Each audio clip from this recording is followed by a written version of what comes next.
Today, we've got questions on sword worship, the devil's chord, and Charles opines on the concept of the spectacle.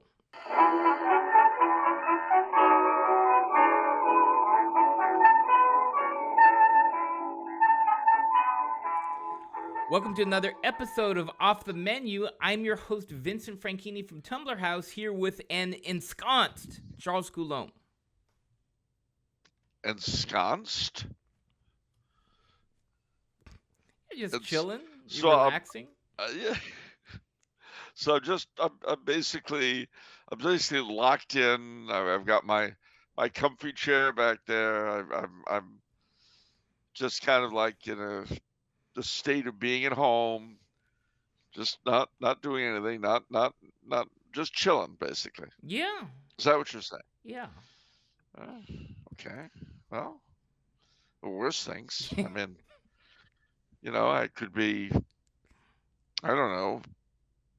What's the opposite of chill? In modern lingo. Chill, I have no idea. Hot-tempered? I don't know. Nobody says hot-tempered anymore. It No. requires too many syllables. You lose your cool? I guess so. Coolest? I don't know. Better coolest than clueless, but still. I don't know. Anyway, whatever the case. Well, I am feeling kind of comfy and perhaps a bit chill because it is autumn here in a big way.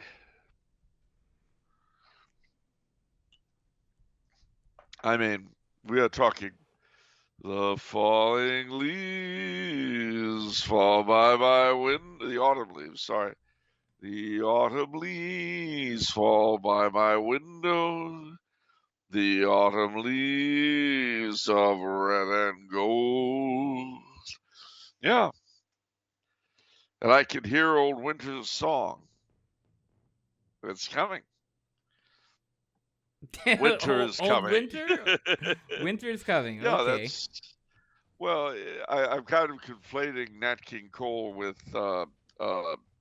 Game of Thrones. Yeah. But let me see. What were the lyrics?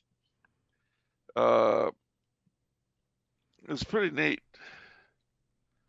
Let me see.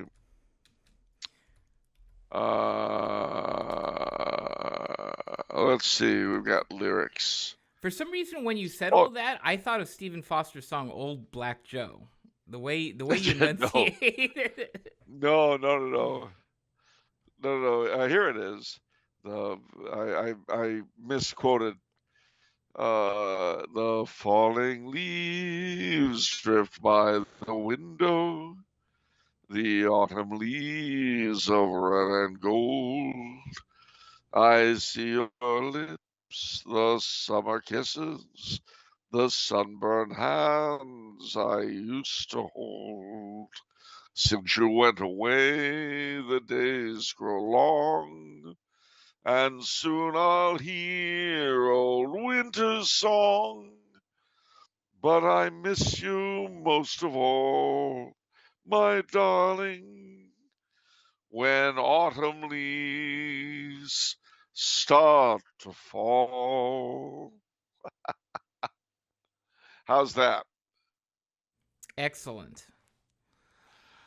And then of course at Winterfell, the winter is coming. Yes. Anything new? They're very big about that.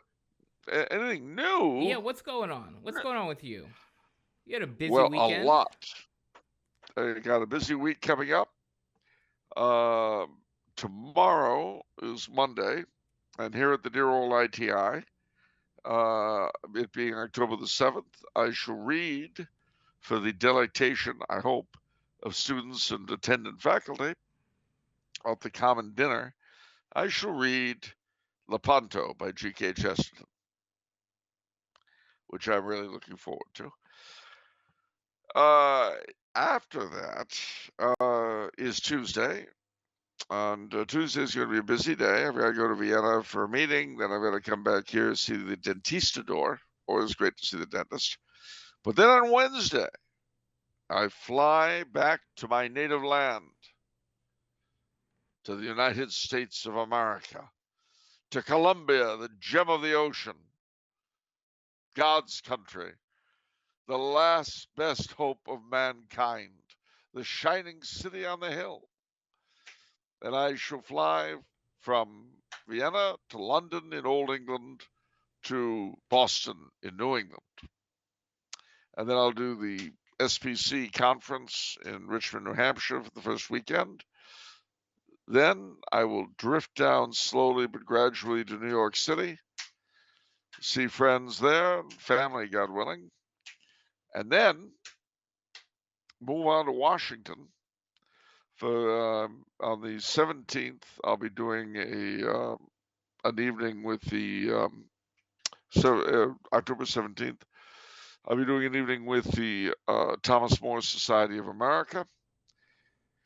And then the 18th, 19th, 20th, I think I'll be doing a conference in Washington. The Prayer League of Emperor Carl, Blessed Emperor Charles, blessedemperorcharles.org, you can look it up. I will be the junior member of the cast of characters. Archduke Edward, Archduke Paul von Habsburg, father and son team, with their cousin Princess Galitzin, born an Archduchess of Austria. They'll be on the whole thing. It's going to be quite a good thing. I saw advertisement for the St. Thomas More event. Is that a public? Yes. Are any of these things that you've listed public events where people who might be interested in attending can make a move and try to go there? I believe they can. I mean, you know, they're on their websites. So, you know, if you want to post them for people to have a look, if they're going to be in the DC area, you know, Okay. that You worst that have can more. happen is they'll be told. You have more information. Do you have some information on your social media about this? Like I whether it's do Twitter or Facebook. all that,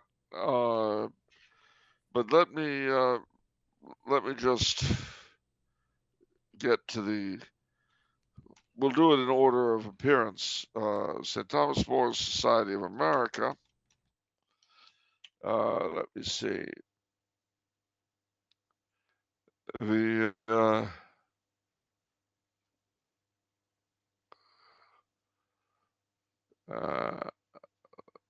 let me see. There it is. Thomas More Society of America. A professional and scholarly association dedicated to the life and works of Sir Thomas More.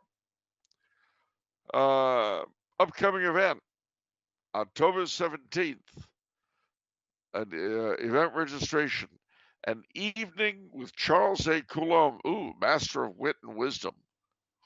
That's scary. October 17th, 2021, 6 p.m., 2024 rather, Belmont House, Washington, D.C. There's a picture of me, and the funny thing about that picture, I look very thoughtful. What you don't really know, unless you look closely, that picture was taken in Ukraine, and I'm staring at a bunch of houses that were reduced to rubble. I look really thoughtful, all right. Anyway, Charles Coulombe is one of North America's most respected and sought-after commentators on religion, history, politics, and culture. Well, that's something. Join us for a rollicking conversation as he opines on everything from monarchy to the modern age. That's right. The event is open to all, but 5 lucky members of the society in attendance will win a copy of Coulombe's most recent book, Blessed Charles of Austria, A Holy Emperor's Legacy. 6 p.m., welcome and drinks. 6:30 p.m. is the conversation. 7:30 p.m., reception. Belmont House on Capitol Hill, 314 Independence Avenue, Southeast, Washington, D.C. And if you go to this thing, you may ask a question or several questions, because there's a section, questions to Mr. Coulombe, submit. So presumably, it'll be a little bit like the show in the sense that I'll be answering questions from the audience. Now, going to the Blessed Emperor Karl event,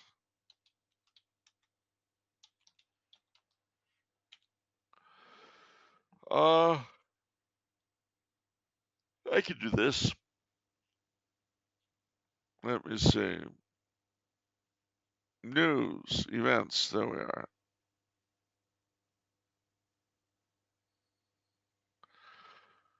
Okay, so that's, as I say, that's the on the 17th, the 8th, Friday, October 18th, 6:30 p.m. Formal dinner and concert at the Eagles Club. The concert of combined choirs of the Washington Chamber Orchestra will perform Lasus Viadana, Johann Sebastian Bach, and F.J. Haydn's Te Deum No. 2. Saturday, October 19th, 10:30 a.m. Solemn Sung Mass, Nova Soto at St. Mary, Mother of God, Old St. Mary's. The Mass will feature the world premiere of the Mass in honor of Blessed Karl of Austria by Paul Jürnberg. Jürnberg composed the work and will serve as conductor at the premiere. 11:45 a.m. reception of the parish hall following Mass. The Princess Maria Anna Galitzin, granddaughter of Blessed Karl. 1:30 p.m. to 5:30 p.m. will be the conference and panel discussion at Delarada Auditorium, Maloney Hall, Catholic University of America. 5:30 p.m. Vespers at Maloney Hall, Catholic University of America. The Sung Roman Vespers service will be led by the Wyoming Catholic Choir, with the musical settings of the text by Paul Jürnberg. And lastly, Sunday, October 20th, 9 a.m., Byzantine Catholic Divine Liturgy of St. John Chrysostom at the Ukrainian National Catholic Shrine, or 10:30 a.m. Sunday Mass at St. Joseph's on Capitol Hill. And then from 1:30 p.m. to 5, the conference and panel discussion at Delarada Auditorium at Catholic University of America. The conference details, well, I'm just going to mention the speakers. Princess Maria Anna Galitzin, granddaughter of Blessed Karl. Charles Coulombe, historian, author, and biographer of Blessed Karl. Philip Lawler, veteran journalist and founding editor of Catholic Culture and Catholic World News. Suzanne Pearson, delegate for the Emperor Karl League of Prayer USA, Canada. Kyle Vashut, president, Wyoming Catholic College. Pavlos Papadopoulos, professor of political philosophy, Wyoming Catholic College. Count Mario Festedich de Tolna, sales consultant and Order of St. George Commander, Slavonian Commandery. Father David Anderson, Byzantine Catholic chaplain, Wyoming Catholic College historian and scholar. Father Benedict Keeley, founder director of Nazarene.org, who's also a priest of the Ordinarian, incidentally. And Paul Jürnberg, composer, director of Magnificat Institute of Sacred Music and Wyoming Catholic College choir master. So that's going to be quite a thing. And then, if memory serves, there's something else. As I recall, there was something else going on after this is over, which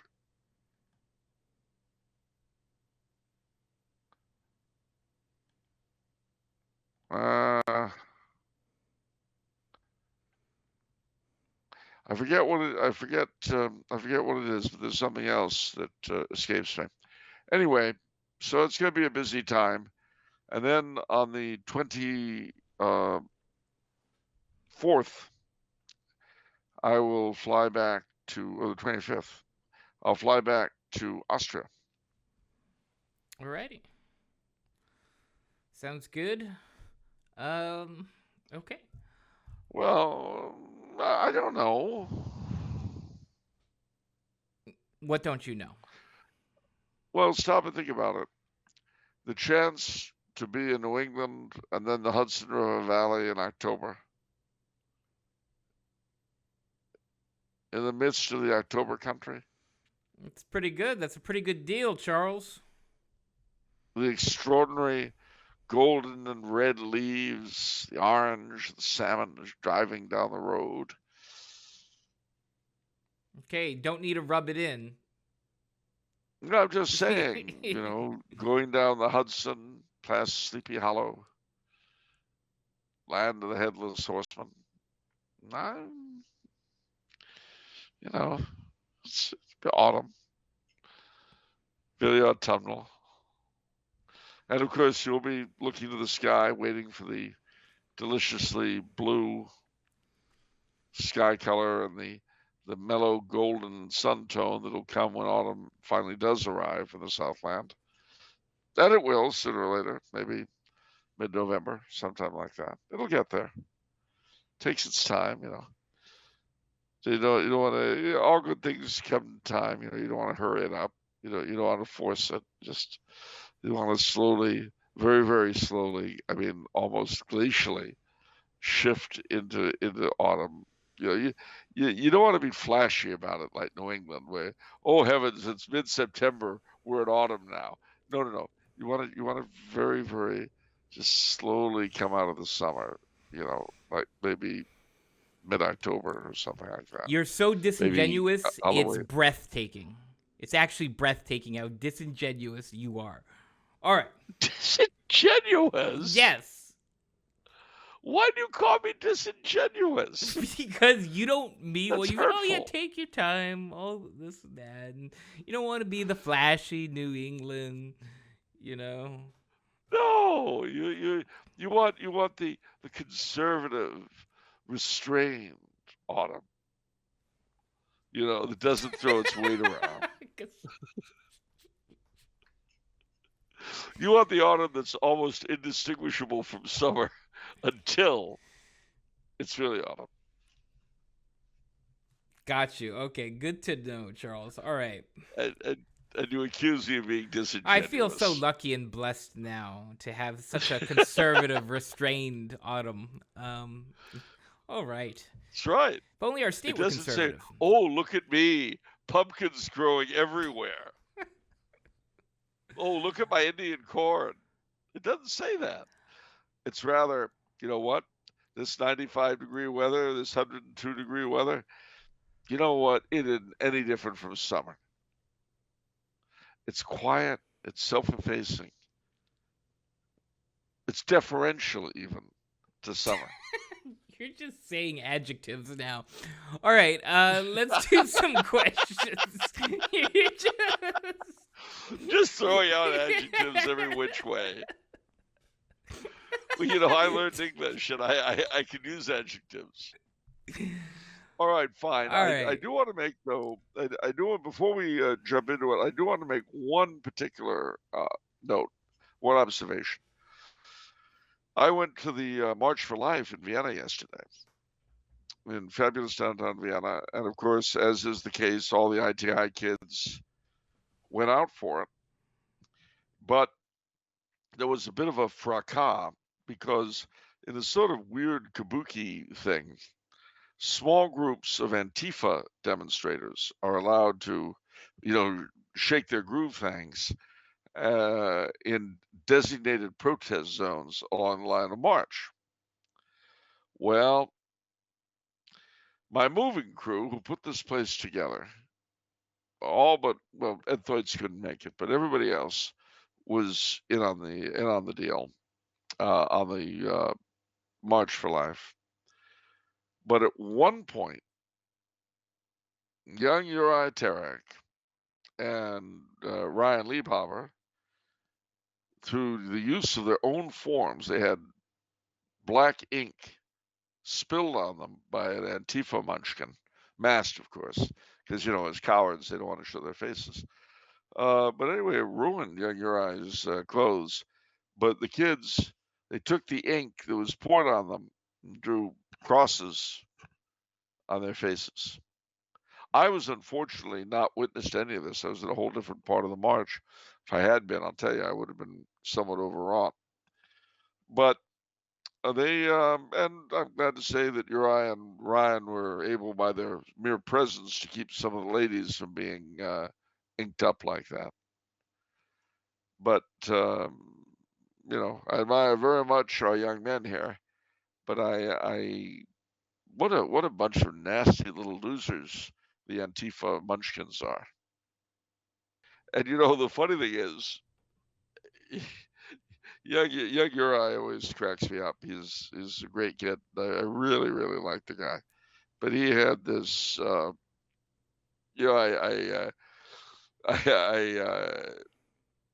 said I saw there's a picture online.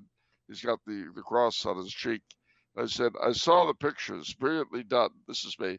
Save the clothes. I smell a lawsuit against the organization that got the permit for the counter demonstrators. He responds, would that be possible? I wouldn't want to take their money, though. They needed to buy their avocado toast and hair dye. Wow. And I responded, that's my Uriah, always thinking of others. And he responded, and then I said further, a recipe I picked up for avocado toast. And I mean, it really looks disgusting. And so I said it to him with, this may be punishment enough for them. Maybe Antifa don't need any more than being their own worthless selves. Have you ever had avocado toast? My dad had it so often, maybe once or twice a week, because we have an avocado tree, and he was. Yeah, I remember that. Oh, he would always just eat it, and my stomach would always turn just looking at it, because I'm not an avocado person. So no, me neither. Me neither. And looking this recipe thing, I said, Uriah, is disgusting. Ladies and gentlemen, if your idea of a good time is tinting your hair purple and eating avocado toast, Antifa has a place for you. I don't think your father would have gone for Antifa, though. No, not so much. He was a good guy, despite the unfortunate avocado thing. Yeah. All right, let's do some questions, Charles. All right, I'm ready. All right. Kyle says, Charles, what is your view of the church's ban of the tritone chord or the devil's chord? Is the devil's chord still banned by the church or the Orthodox Church?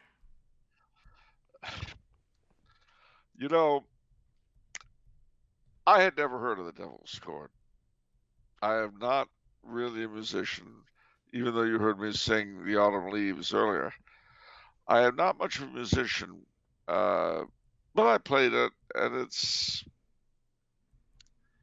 I don't know why people got all overwrought about it.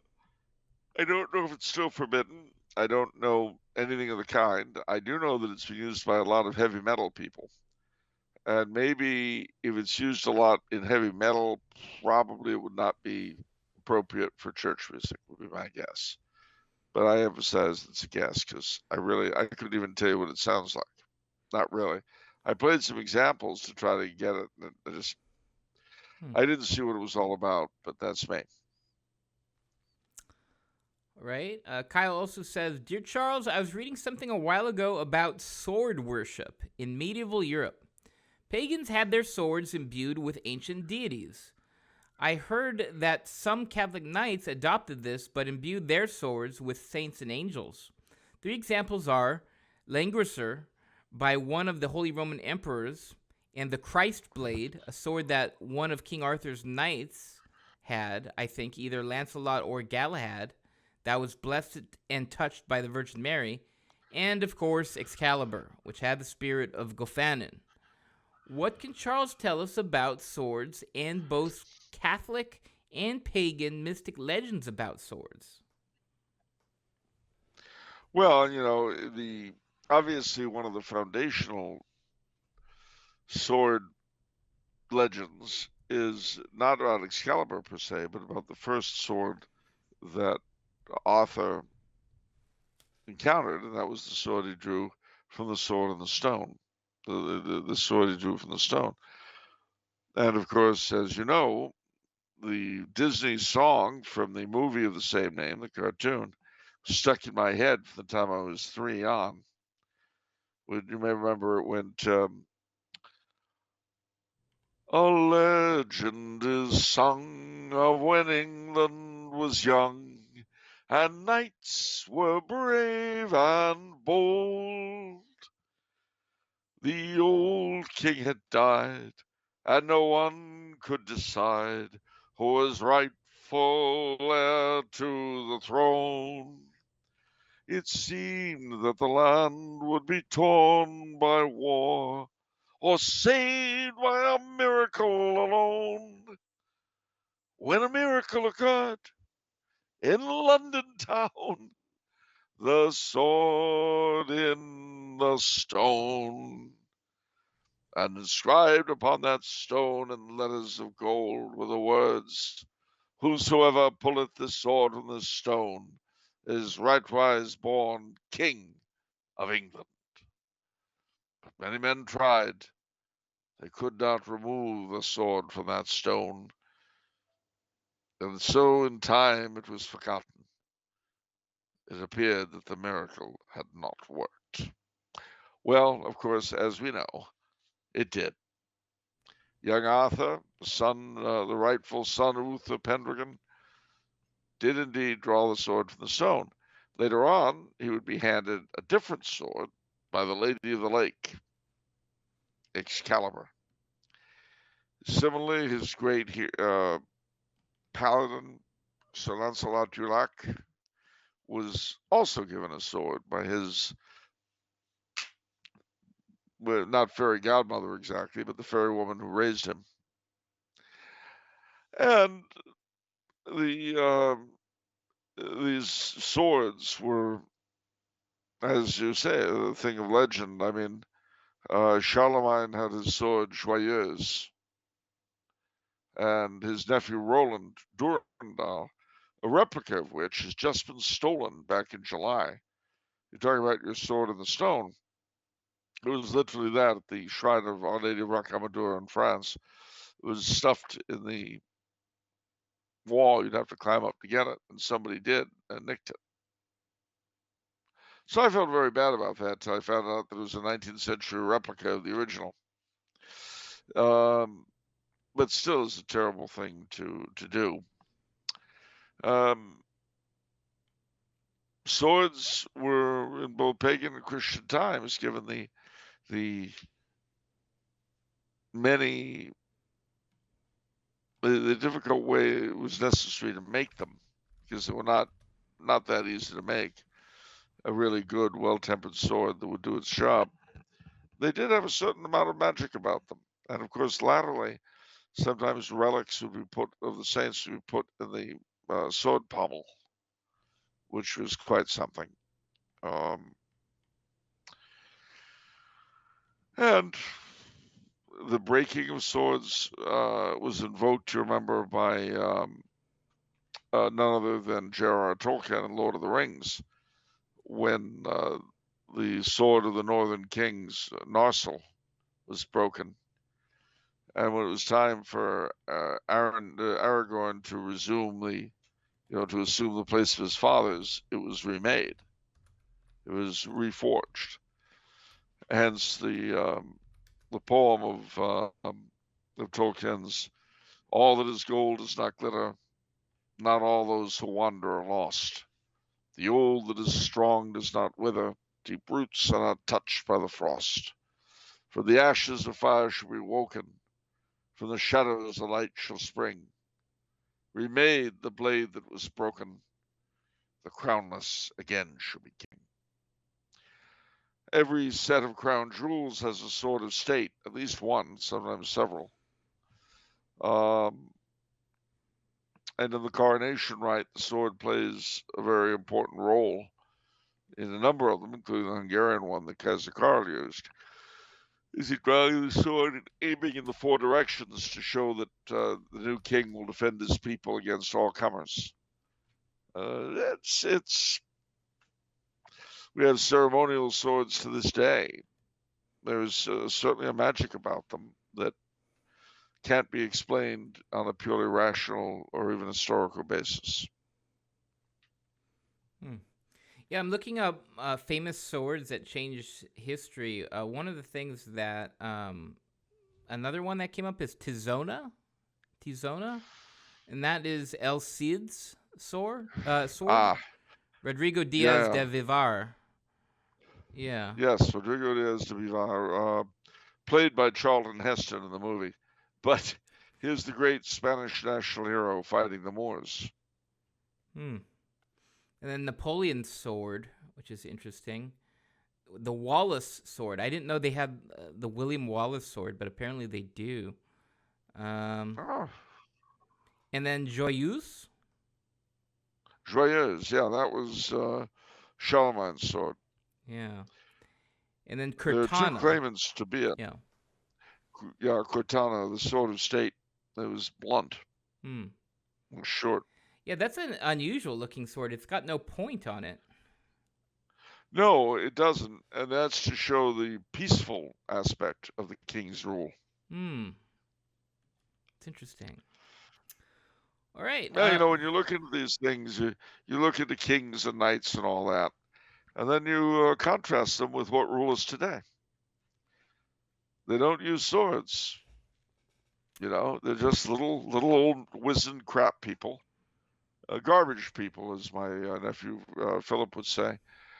There's a poem by G.K. Chesterton. Uh, Let me see. It really fits, I think. Um, it's called The New Unhappy Lords, The Secret People. And it goes like this. I'm not going to read the whole thing, luckily for you, but it goes like this. Uh,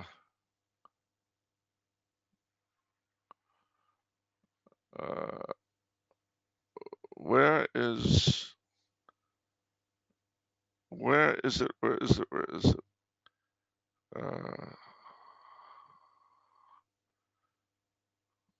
Here we are.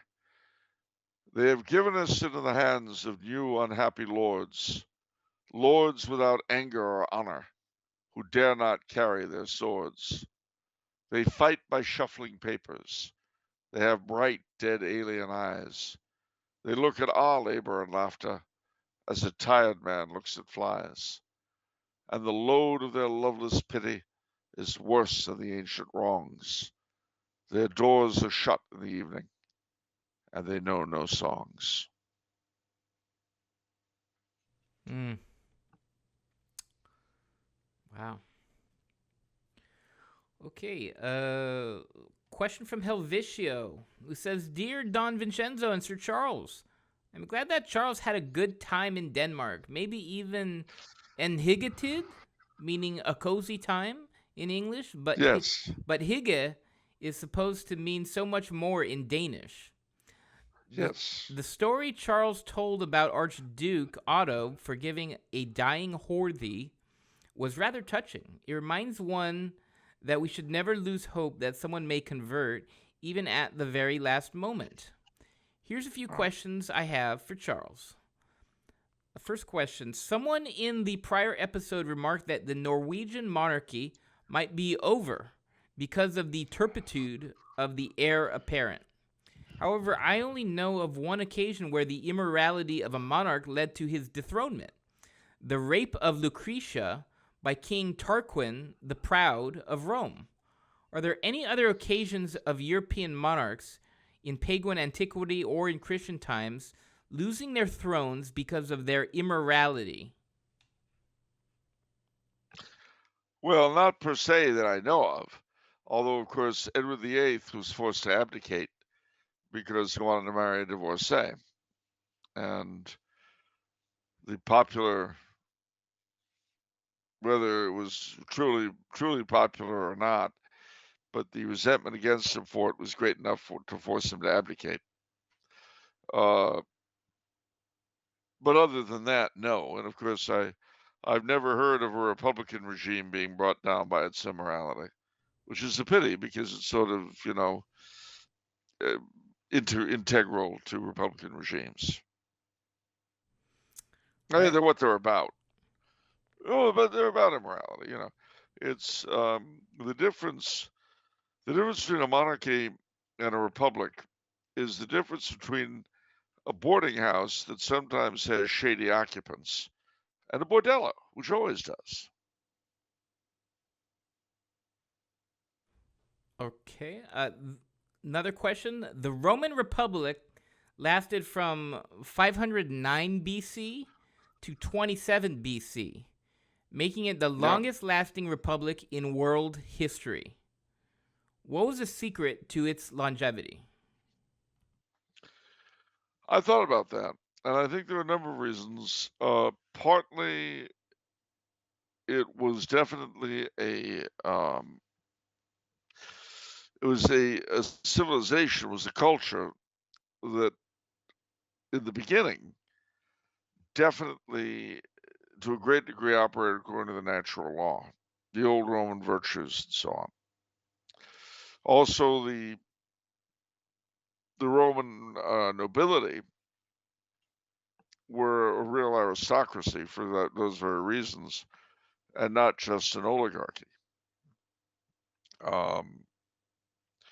It was an aristocratic republic, and it lasted for a long, long time because it was based on sounder principles than most republics are, than most regimes are.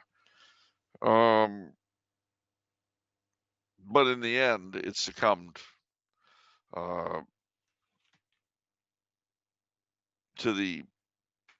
as the popular factions became stronger and nastier and eventually paved the way for dictators. The republic dissolved eventually. Okay. It was taken over by strongmen. All right, we have a bunch of questions from Andrew from New Jersey. Oh, Monophysite's in Jersey. He's back. Yeah, the Monophysite incursion. I think they put that down, though. I think they're okay now. All right. Well, for the moment. Is the Paramus Mall safe? That's the real question. Right. Andrew says, not to plug another podcast on your show, but I figure that given his contributions to the show over the years, that both of you wouldn't mind. Lately, I've been listening to a lot of Vendée Radio. In particular, I've been meditating on a topic that he and his guests often discuss, which is the concept of the spectacle. I'm beginning to believe that we live in an age of spectacle. In ancient Rome, St. Augustine exhorted Christians to avoid the spectacles at all cost, not simply because they were distractions, as is often said, or even gravely immoral, but because viewing them altered their interior dispositions, often without them realizing it. This is why you often see people exhibiting bizarre, out of character, sinful, and even violent or depraved behavior after traumatic experiences or being exposed to graphic material, especially if it is done repeatedly. During the Reign of Terror, for example, in addition to all the killing, were reports of spontaneous orgies breaking out in the street. It is almost cliche today when someone says, quote, modern politics is an example of modern day spectacle, end quote. But I think when this is said, what is meant is that it is simply a distraction. I'm starting to believe, however, that attachment to our current political paradigm is a spectacle in the sense that it is changing our collective dispositions into something depraved.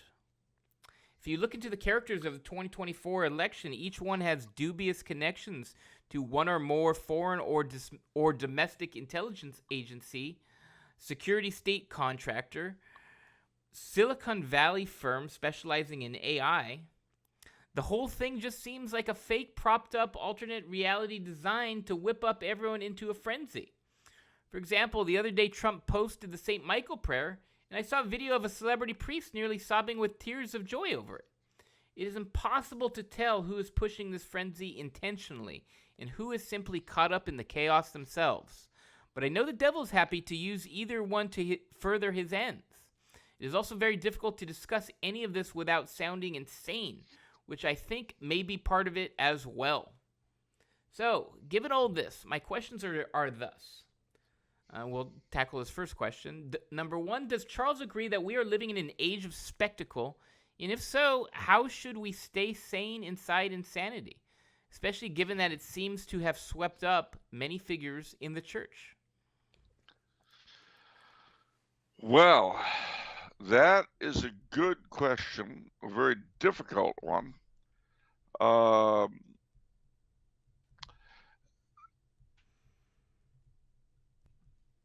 It's certainly spectacle has taken the place of substance. You see, there is no longer political discourse. There's triumphantly repeating buzzwords and slogans over and over, but there's no real discourse, no real words being said, no real meaning. Spectacle, there's spectacle and there's spectacle. There's a tremendous entertainment. There's fireworks on the 4th of July. There's a solemn high mass, a pontifical solemn high mass. The coronation. There's all sorts of spectacles of sorts. But the good ones actually, in a weird way, have a sort of hyper reality to them. The problem with political spectacle is that it creates a false reality. It distorts reality.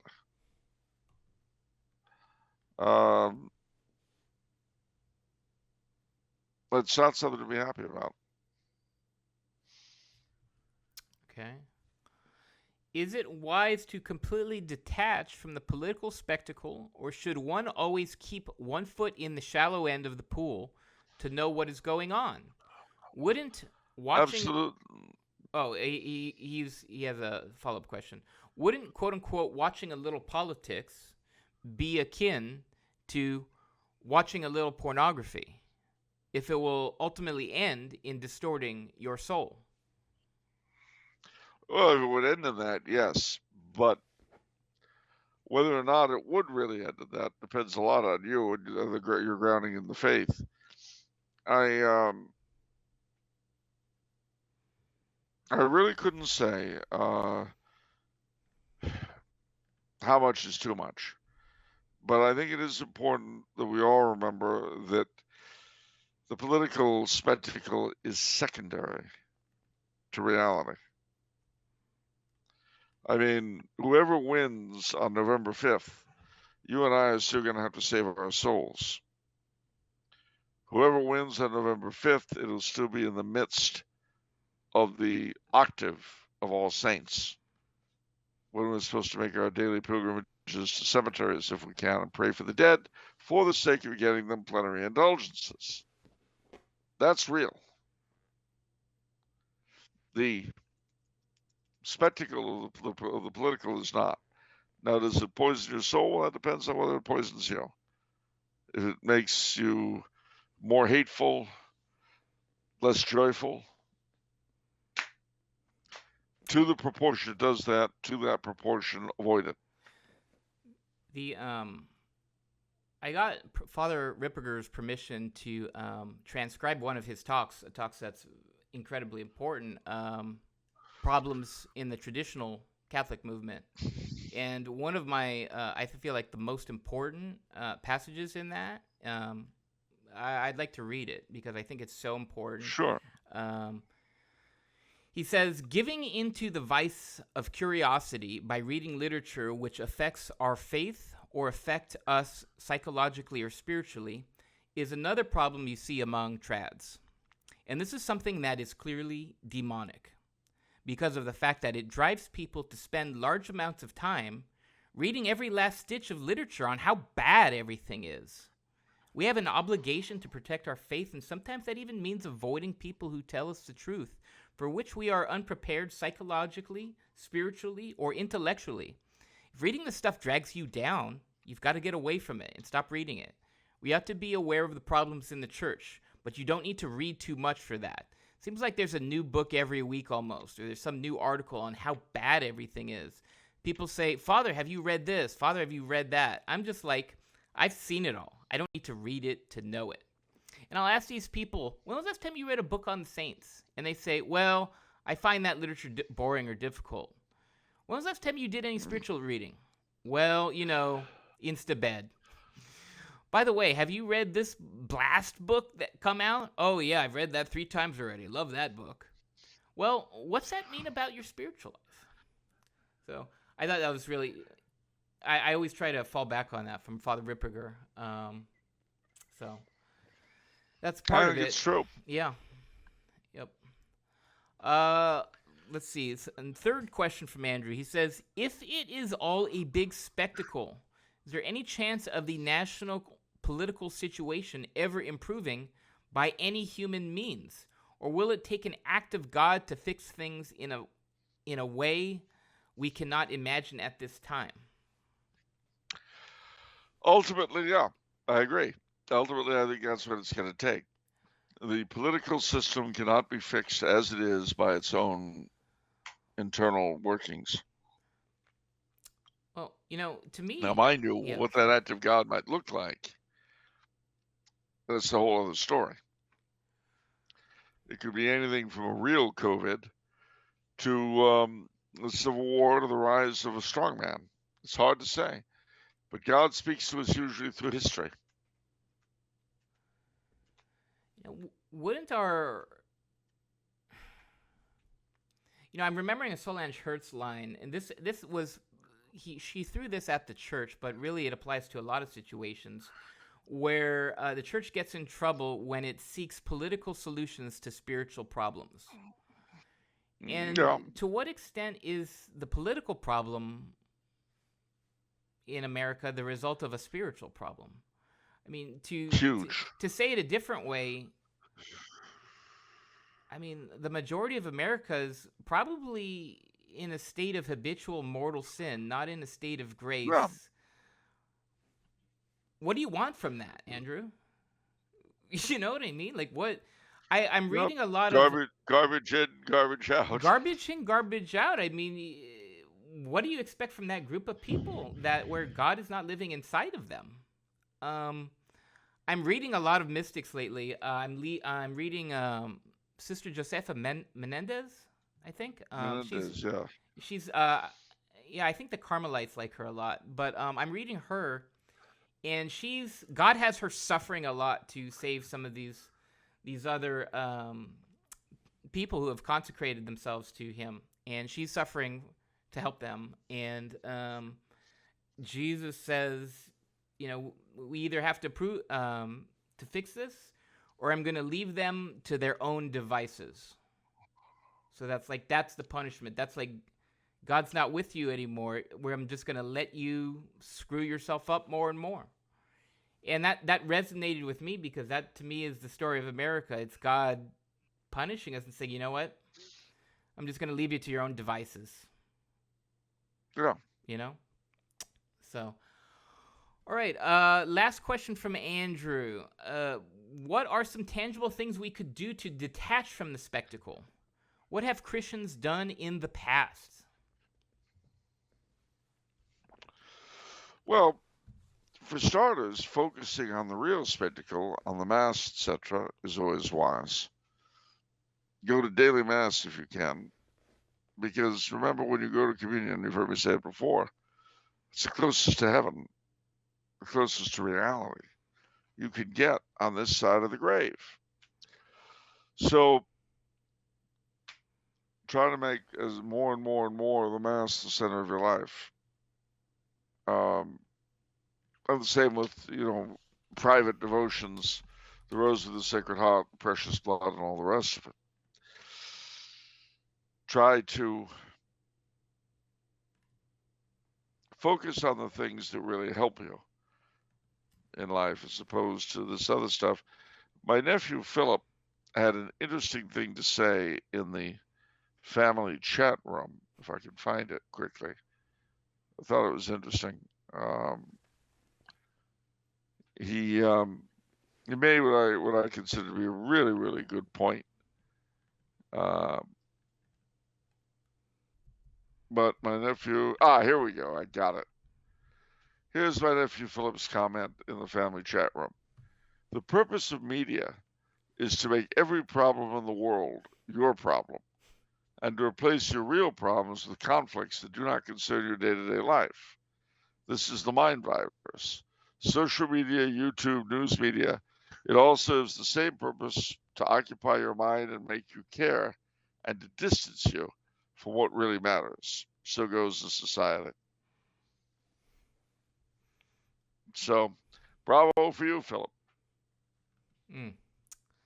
Nailed it. If I can plug one other book, I mean, I have a bookstore. I believe in the power of books. And one of the books that the really holy people I consider really holy that they recommend is The Soul of the Apostolate.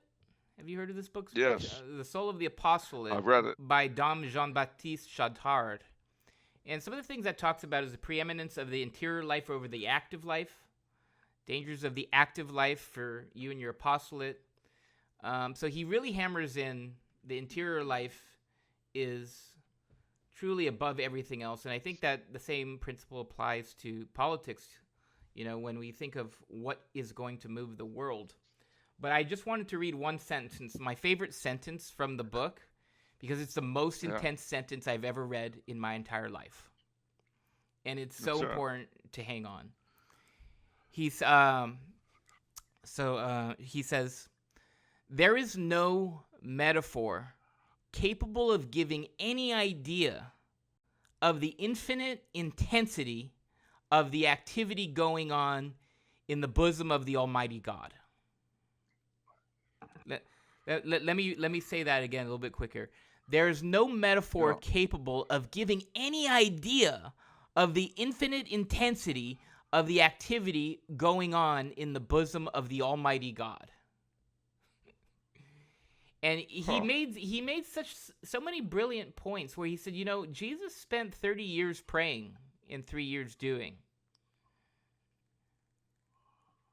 Makes sense. Yeah. So I thought that was interesting. I agree. I definitely agree. Well, I mean, it's easy to get mislaid, waylaid, and otherwise put off the proper course. But this is autumn. You mustn't let yourself get waylaid, displayed, relayed, and so forth. So that was our last question. That was our last question. Oh yeah.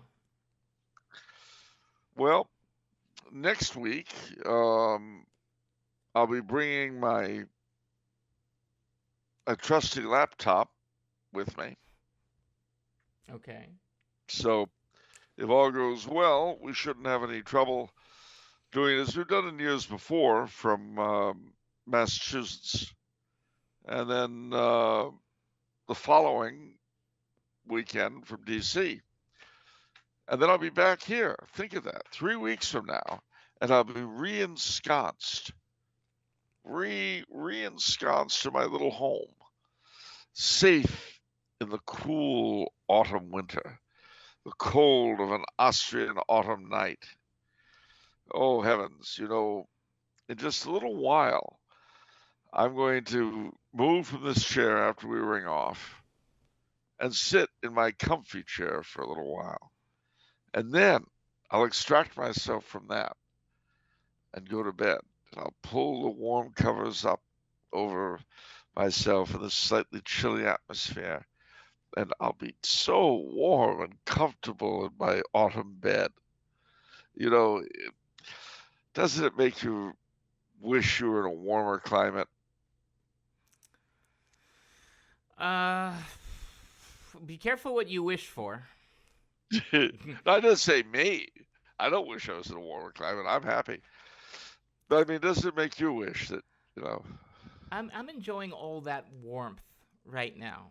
It's really I see. enveloping me fully. Oh, I see. Yeah. Well, you know, it did me too when I was there last. Yeah. And you know the worst of weather like that? Glazed donuts melt. That's right. Yeah. It's bad. It's bad. But it's better than Well, having no glazed donuts, am I right? that is certainly also true. No glazed donuts are absolutely horrible. The pits. Only an ogre would force his employees to do anything without glazed donuts. Fortunately, that's not you. However, don't forget, ladies and gentlemen, since we are in October, October 9th is the Feast of Saint Denis, the Areopagite, first Archbishop of Athens, first Archbishop of Paris, martyred on Montmartre, and the